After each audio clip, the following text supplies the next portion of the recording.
ఉన్నారు. కొందరు మంచి చేస్తారు, కొంతమంది చెడు చేస్తా ఉన్నారు. ఆ రోజు అడగలేకపోయారు. ఎంతమంది రోగులు ఎంతమంది ఇబ్బంది పడుతున్నారు. ఈ రోజు ఇక్కడికి వెళ్తే ఏది గతి లేదు హాస్పిటల్లో.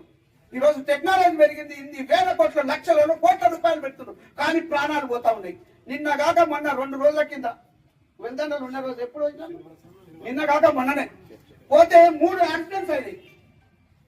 ఒక ప్రాణం నిండు ప్రాణాన్ని ఇక్కడ హాస్పిటల్ కరెక్ట్ గా లేకపోవడానికి నేను ఈ రోజు చెప్తున్నా. ఈ డాక్టర్స్ ఫీల్ అయినా, ఈ ప్రభుత్వాలు ఫీల్ అయినా, లాస్ట్ కాంగ్రెస్ ప్రభుత్వం ఫీల్ అయినా కూడా చెప్తున్నా. ఇక్కడ సౌకర్యాలు లేకపోవడం నుంచి ఒక వ్యక్తి చేతుల ప్రాణాన్ని పోగొట్టుకున్నాం. ఆయన హైదరాబాద్ పోవడానికి దాదాపుగా 1.5 గంటల టైం పట్టింది. ఆ 1.5 గంటల టైంలో కూడా రక్తమంతా పోయేసేసి అది చేయలేక డాక్టర్స్ అక్కడ పంపించేసిండ్రు. ఆ ప్రాణం అక్కడే వదిలేడు. హాస్పిటల్ పోయిండు, ఆ ప్రాణం వదిలేసిండు.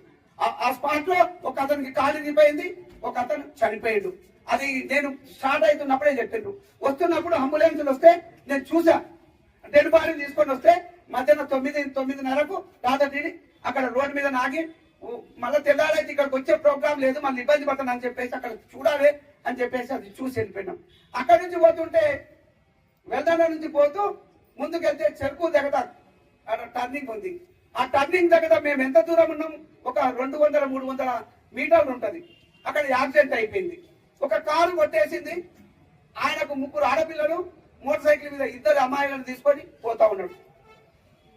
ఒక అమ్మాయి